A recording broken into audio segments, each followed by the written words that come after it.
Hello and welcome back to the lesson. Today we are going to study the universality of ethics, which is a subtopic under overview of governance, corporate governance and ethics. Universality of ethics. And in this lesson, we are going to highlight some arguments for universality of ethics. But first of all, what's the meaning of universality of ethics? Now, universality of ethics refers to the idea that there are fundamental moral principles that apply to all human beings, regardless of their cultural background, religious beliefs, or personal preferences.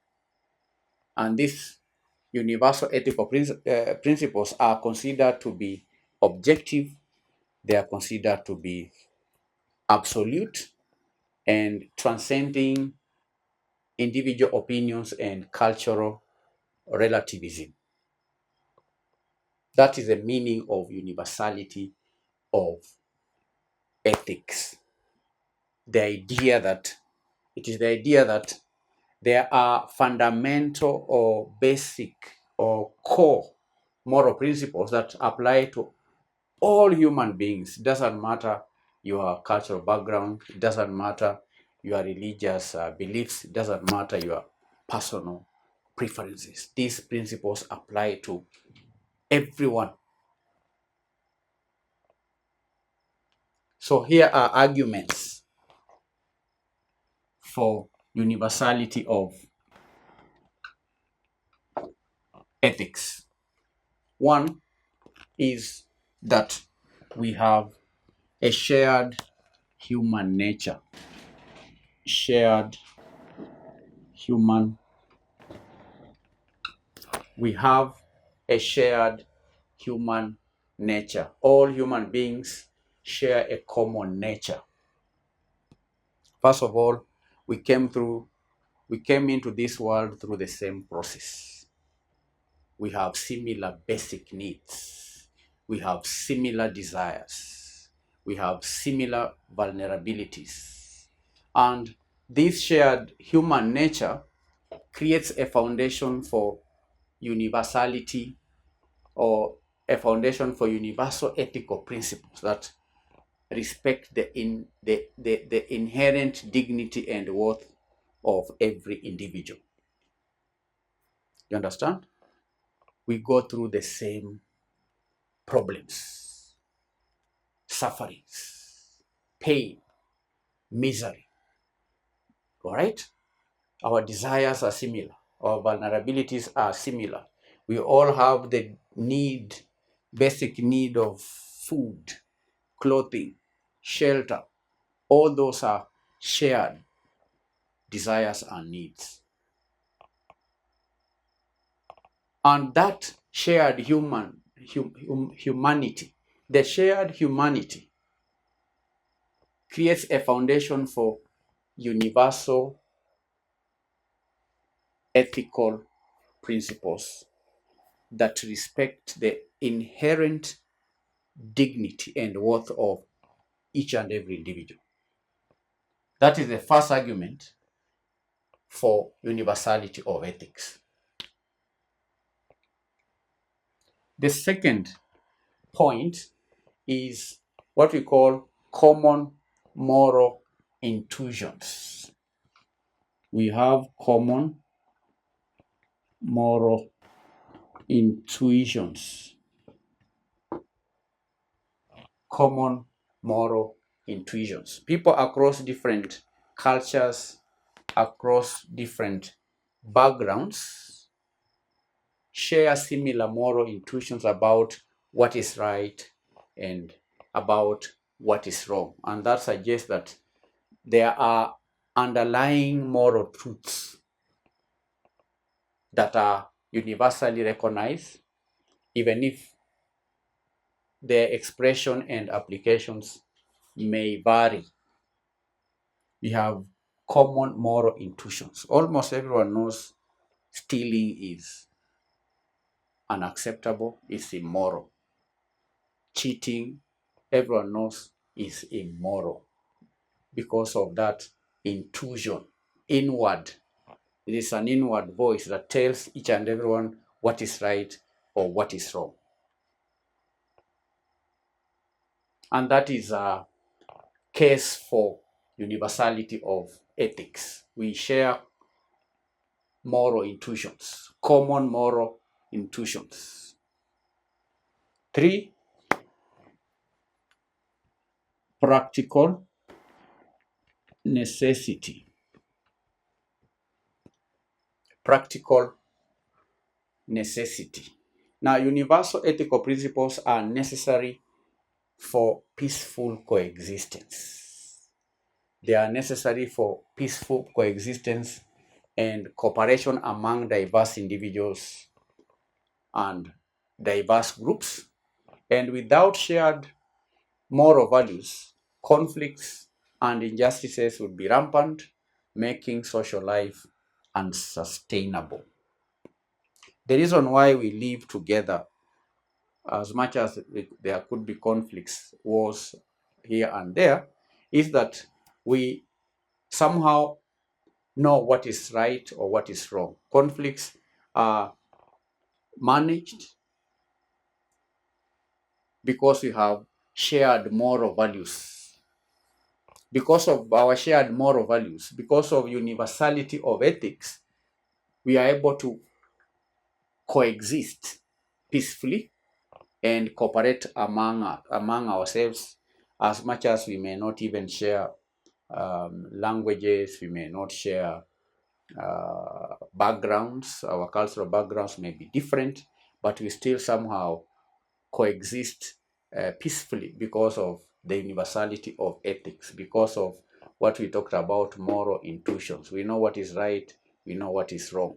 And that is a case that can be used to support the idea of universality of ethics, which is the idea that there are fundamental moral principles that apply to all human beings, regardless of their cultural background, their religious beliefs, and even personal preferences. 4 is moral progress. Moral progress. The concept of moral progress implies that there is a universal standard of right and wrong against which we can measure our actions and improve our behavior. And that suggests that ethical principles are not arbitrary, but are grounded in objective moral truth. Moral progress. Moral progress. So these are 4 arguments in favor of universality of ethics. Let us now put down a few principles of universality of ethics.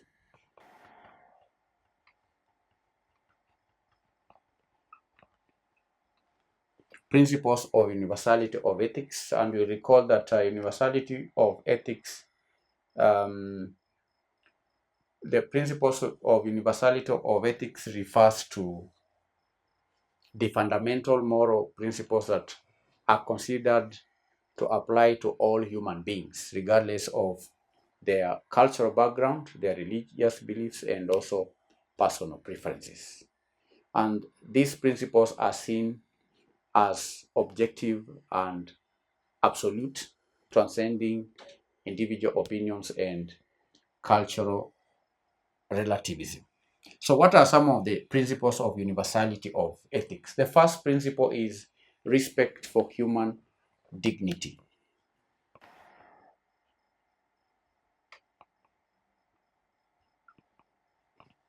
Respect for human dignity. Every human being possesses inherent dignity, inherent worth, inner worth, regardless of their race, regardless of their gender, nationality, religion, or social status. All human beings, it doesn't matter how you look like, it doesn't matter whether you are rich or poor, Does not matter what people think about you. As long as you are a human being, then you have inherent dignity. You have inherent value, all right?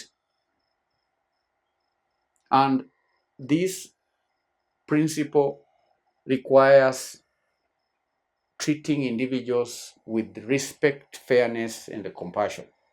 Because of that inherent worth, every individual is entitled to respect.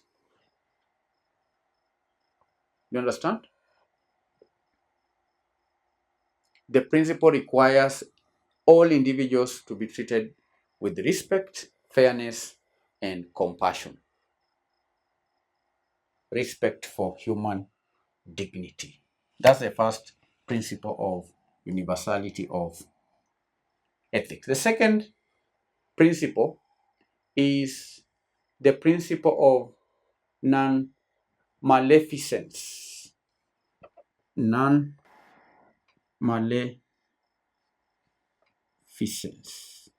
The principle of maleficence. Maleficence. The principle of maleficence. Now, this principle emphasizes the duty to avoid causing harm to others.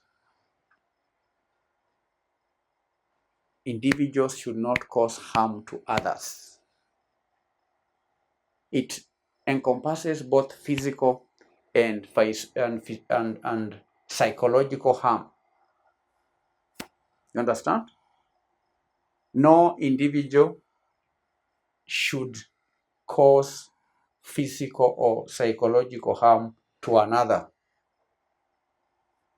And it involves acts of kindness. We ought to be kind. We ought to be compassionate to each other. We ought to be generous. All right? Because that generosity then contributes to the flourishing of individuals and flourishing of communities. Non-maleficence is a principle of universality of ethics. It is the duty to avoid causing harm to others, causing physical harm and psychological harm, and it requires individuals and organizations to take precaution to prevent harm from occurring. The principle of non-maleficence. 3. Principle of autonomy. The principle of autonomy. This principle respects the capacity of individuals to make their own choices and decisions free from coercion or manipulation. It recognizes the importance of informed consent and the right of individuals to what we call self-determination. Individuals must be allowed to make their own choices. That is the principle of autonomy. 4. Principle of justice. The fourth principle of universality of ethics is the principle of justice. This principle emphasizes fairness. It emphasizes equality in the distribution of benefits, the distribution of burdens, and so on. It requires treating similar cases similarly and avoiding discrimination and favoritism. Justice, equality, fairness. That is a principle of universality of ethics. 5 is the principle of honesty and integrity. Honesty is a principle of universality of ethics. Honesty and integrity. Honesty and integrity. All right? Integrity. This principle emphasizes the importance of truthfulness, trustworthiness, keeping promises, dealing fairly, and it requires individuals and organizations to be transparent and accountable in their actions. That is honesty and integrity. Honesty and integrity. The principle of honesty and integrity.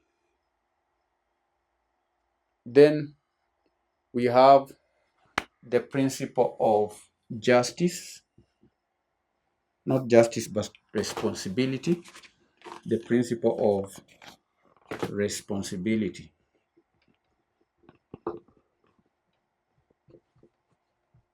The principle of responsibility.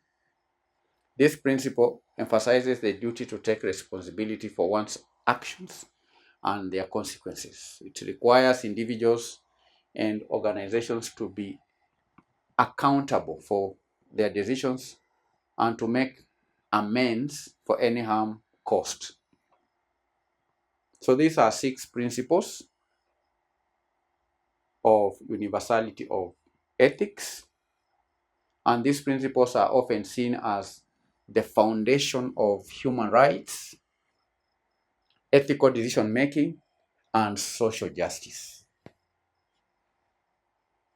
And while there may be differences in how these principles are interpreted and applied in different contexts, their fundamental importance is widely recognized across cultures and philosophical traditions. Just take a look at all the constitutions in the world. You'll find that they emphasize these principles: justice, honesty, integrity, responsibility, respect for human dignity, not causing harm, non-violence, and so on. So that will mark the end of the lesson on universality of ethics. Assignment 1. What are the arguments for and against the existence of universal ethical principles? 2. How does cultural relativism challenge the concept of universal ethics? 3. What are some practical challenges in applying universal ethical principles in diverse cultural contexts? 4. Can universal ethical principles coexist with moral pluralism, which acknowledges multiple valid ethical perspectives? That's the question. Can universal ethical principles coexist with moral pluralism, which acknowledges multiple valid ethical perspectives? These are 4 questions. Thank you. Bye.